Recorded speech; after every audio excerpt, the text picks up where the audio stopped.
too. Kurtz, yeah. Because John Kurtz is on the phone right now. So we have John Kurtz and then Katori Leviston, who I will dominate when he walks in the door because he's very scared of me. But that's coming up in this hour. So John Kurtz joins us now. John, I know that there's other guys that got drafted, but just your memories of KT Leviston there at Kansas State. Man, great story.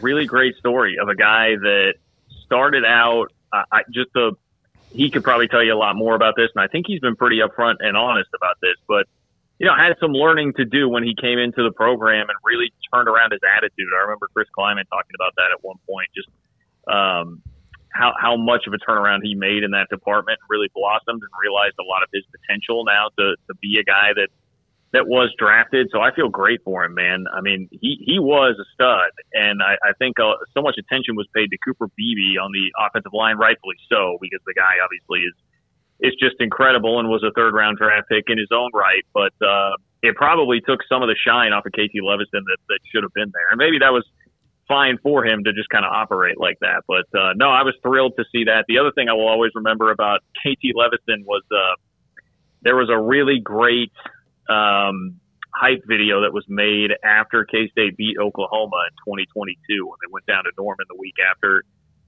losing to Tulane in that Big 12 championship season. And K-State's camera crew does a really good job, and somebody caught him outside the locker room. I think it was before they were heading onto the field, and he was just screaming, "I don't like being doubted." And that's been repeated a lot by fans. I've seen that almost get like kind of the meme treatment in a really positive way, because it was a cool thing. It was just a really cool moment captured on video there. And then obviously K-State went out and won the game, which helped. So there's my KT Leviston file for you. John, it seems like when you're winning, everything else kind of goes hand in hand with that. I know that K-State's pretty regular to getting guys drafted, but 7 guys in the last 2 drafts, I think you'd have to combine like the previous 4 or 5 to reach that number. Just the talent level coming out of Manhattan right now compared to the previous few years. Do you also feel that sort of extra excitement when talking about the program these days?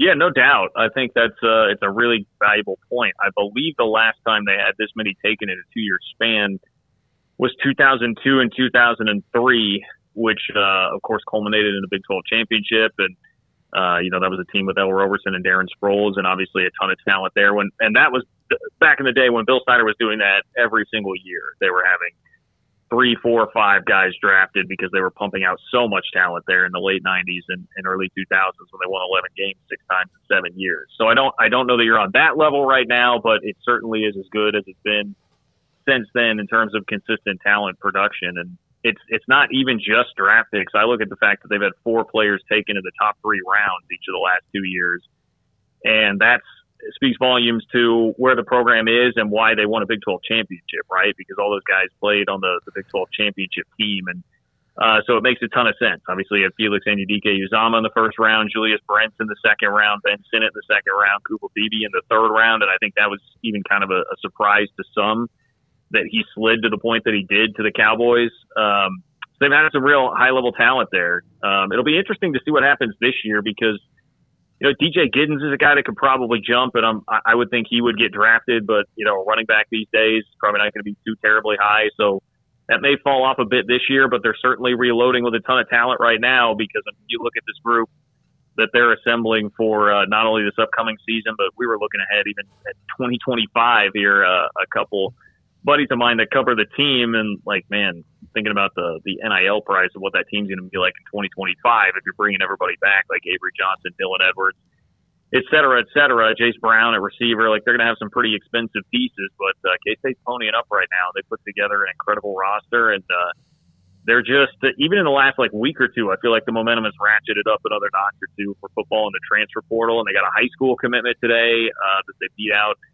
Iowa State, TCU, and Houston for. So there's just a lot of good synergy, a lot of good energy flowing through the football program right now. When Dylan Edwards entered the portal, there were maybe 3 schools or so mentioned as possible destinations, but was there any doubt it would end up being K-State, and what has his commitment meant?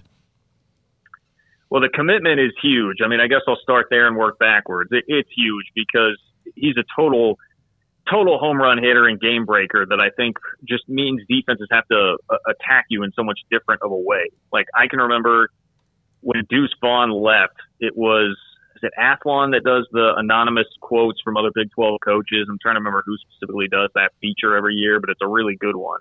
And I can remember one of the things that was said about K-State going into last year was like, well, look, with Deuce Vaughn being gone, it completely changes the way you can defend them because you just don't have to worry about as much of the game-breaking ability there. And K-State didn't have quite as much of that. They had some really nice pieces on offense, and it was still a good offense. But when you lose the sort of home run game-breaking ability with that, it does change.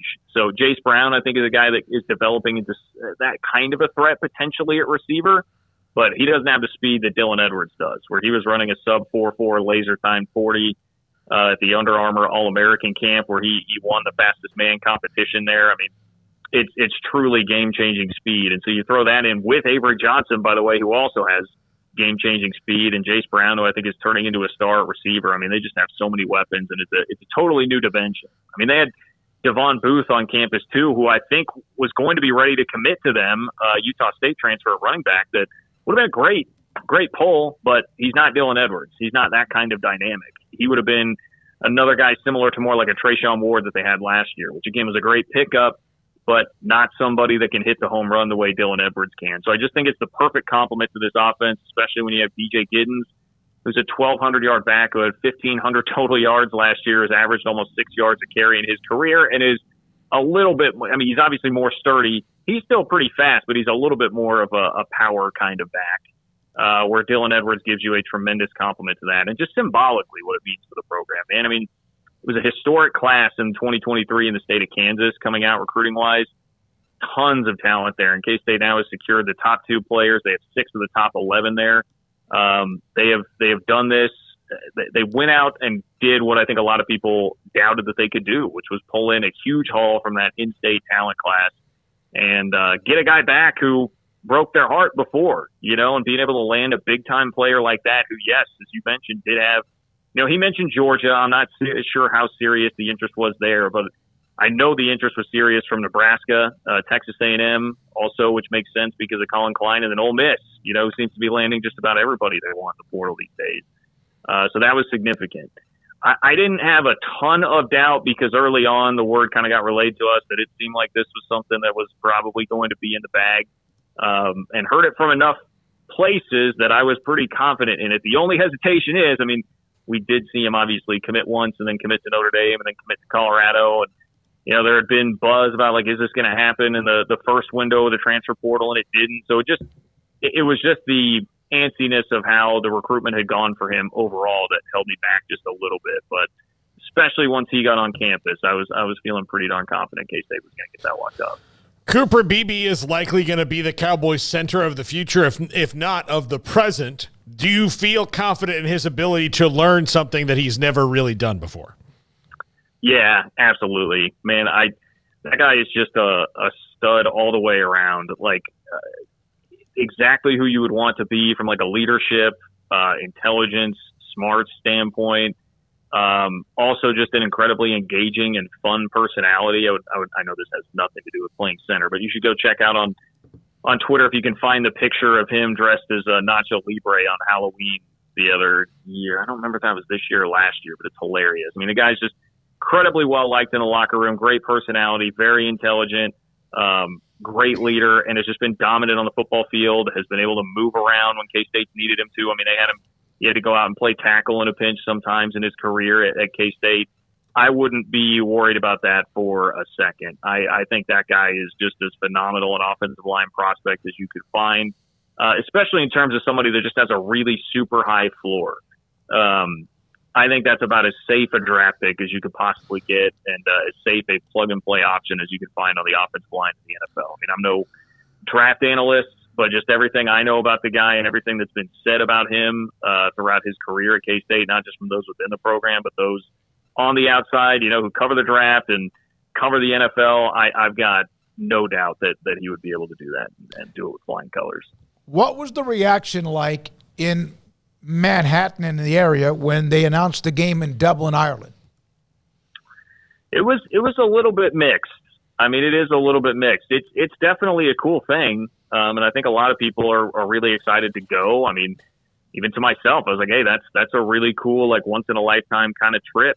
And the fact that it's not just a non-conference game at the beginning of the year. I mean, it has a lot of meaning with the way that the rivalry has developed between K-State and Iowa State. I think it's awesome. And I think a big reason that it's happening is because K-State wants the payday for the athletic department, which makes total sense. I mean, based on the realities of, like, the macroeconomics of college football right now, I think everybody can understand why schools would be looking for ways to make more money. And I know the Manhattan Mercury reported it was going to be $2.25 million that K-State would get as the payout to go do that, because they are giving up a home game. But therein lies the rub. I think some are upset about now having back-to-back years with only 6 home games. The home schedule in totality that year definitely leaves something to be desired when you look at it. Iowa State at least having the juice of being a rivalry game, and typically games that are very competitive, very compelling games. It was one that would have really helped out with the home schedule there. There's obviously the angle of people who get frustrated with just losing the revenue for all the businesses in town for not having that home game. And, if you are into Iowa State, playing Iowa State at home, they're going to go from 2023 to 2028 without actually playing a home game against Iowa State, because they also have that gap in the schedule where they're only playing 3 out of 4 years, according to the schedule that the Big 12 put out. So it's definitely mixed. I mean, I'm kind of in between on it. Like, I definitely understand why they are doing it, and I definitely think it's a really cool opportunity. But at the same time, only having 6 home games back-to-back years, losing out on one of those opportunities, and one that definitely would have been a game that would have brought a great crowd and a great environment. It is a tough sacrifice, but I do think it's the kind of reality that everybody needs to ready themselves for in the new landscape of college football that we have. Who do you think is more beloved between Chris Kleiman and Lance Leipold? Boy, that's a good question. They're both fairly similar personality-wise. Like, because at first when you said popped the question, I was thinking it was going to be Jerome Tang or Chris Kleiman, and I was like, well, the Tang, just like personality-wise, I think draws people to him a little bit more, and Kleiman is perfectly content just operating behind the scenes, but Lance Leipold is very much the same in doing that too. Leipold has instituted more of an outright change, so I tend to almost lean towards Lance Leipold right now, just because it's a little newer, it's a little fresher, and the build was a bit slower for Chris Kleiman at K-State to get to the point where he is at right now, where Kansas, that's burned pretty hot and fast and heavy to get their fans all on board really, really quickly right now. So I guess because of that, I will give the slight edge there to Lance Leipold. He also gets probably some bonus points right now, even though I think Chris Kleiman spurned some legitimate interest in the offseason, and perhaps in the same job that Lance Leipold did. He just did it much more quietly than Lance did. Leipold played that thing well enough to get a lot of kudos and love from the fans for having it be, hey, we're really scared he's going to make the jump and take the Washington job, to coming out and getting to fire out the tweet that tells everybody you're staying and getting all the love and adulation from that. That was pretty well orchestrated to earn some brownie points with the fan base. So I guess because of that, I would lean toward Leipold. Kansas has made a huge moves in the transfer portal for basketball. Baylor just got Jeremy Roach. Houston's bringing back pretty much everybody, but obviously their best player. Arizona's coming in, and they're bringing in guys. What do you think about what Jerome Tang and Kansas State have done in this offseason so far to counter that? Yeah, there is so much going on with that right now, because they're still swimming around with some really big fish that they are trying to land. I think what they've done so far has been very good, very admirable, but they need to finish it off. I mean, Doug McDaniel is a tremendous kid. I think that was a huge one, and probably the most important of the group that they have so far. Guy that can come in and just be a dynamic guard, both in terms of scoring and distributing the ball, just kind of a combo guard. And a transfer from Michigan. I think that was a huge one. They just recently signed Bay Fall, who was a top 30 recruit and a McDonald's All-American last year before going to Arkansas. He's just more of a developmental big with a sky-high ceiling. He's really skinny, needs to put on some more muscle. But I do really like that addition. C.J. Jones, solid guard that they pulled in from Illinois Chicago, who's a former teammate of Buddy Rich, who's already on the team at K-State. They played together in Chicago. I think he'll be a really nice piece to come in out of the backcourt, and is somebody that was maybe a little bit underrated, who does have kind of NBA length at the guard position, pretty good shooting numbers, pretty good athleticism. I like that too. And Brendan Housen, I mean, look, K-State needed shooting really badly last year. They got one of the best shooters, I think, in the portal. Yes, Villanova fans, I've been surprised to see their reaction to that. They were very, very crushed that he left and think he's going to be great, but that's a career like 39% three-point shooter and a guy that's just going to come out and purely snipe threes. So really good role player addition there. They need a big man. And Cliff Amori, who is the Rutgers big man transfer, it's been quite a saga. K-State had him on campus. So have many others. Georgetown, he's at Alabama right now. I know there had been some Baylor chatter with him. I think North Carolina is hotter to trot with him right now too. But there are a lot of people involved in his circle that are calling the shots, and it is really hard to figure out what exactly the hell is going on there. So they're in it. They definitely want him. He would be a huge addition as a rim protector, and that would drastically change the class, I think, if they can get him. But they're in tough territory now with not much time left for people to hop into the portal, and they're still in need of a big that I think would help out a lot. The guy to watch out for is Caleb Battle, who's one of the best scorers in the portal and another game changer in the class if they land him. I think K-State is feeling very confident about it right now. But Arkansas transfer, he had a 40-point game coming down the stretch run of the season. He was averaging like 26 a game the last 7 games of the year. That would be a really dynamic player to add. They did, I will say, the most significant loss they suffered in the portal was losing Day-Day Ames, and I just rattled off a lot of guards they're pretty interested in. So the portal giveth and the portal taketh away. It's going to be a pretty new roster this year, not a lot of continuity at all from last season. David Gasson, probably the only real key contributor that's going to be back and playing big minutes for them next year. But they needed a talent upgrade. I'm impressed with it so far, but they got to go finish strong here for me to feel really good about it. All right, John, just last question. How do you feel about the Chiefs somehow trading with the Bills? Like, how did they like pretend they were somebody else? Like, hey, this is the Bengals. Do you want to trade the pick? I don't understand why the Bills would trade with anybody like but the Chiefs. Like, why trade with the Chiefs to get Xavier Worthy and then the rest of their draft on the way down? Dude, I couldn't believe that. I was floored. I mean, I've seen some good pushback on the Xavier Worthy thing from folks who have showed like if you look at the list of like the top 20 wide receiver 40 times at the combine, there's not a lot of real great production there out of NFL receivers. But if there's somebody who's going to get the most out of 4.2 speed, I would imagine that it's going to be Andy Reid and Patrick Mahomes. So I can understand everybody's frustration there. And really, like, I mean, Brett Veach has just done a terrific job with the draft classes for the most part during his time in Kansas City, especially lately.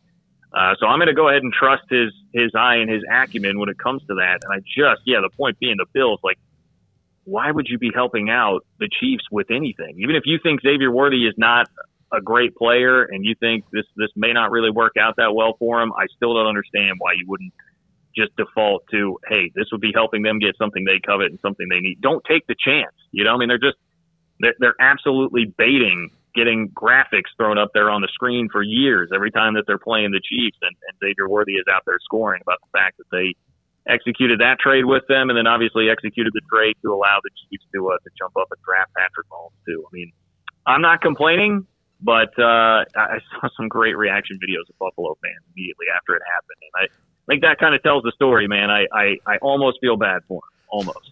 Yeah, almost, but not really. All right, John, thank you so much, man. Always hopping on when we need you. We'll talk to you again soon. Hey, thanks a lot, guys. Take care. It's John Kurtz, Kansas City Sports Network, here with us on 365 Sports. KT Leviston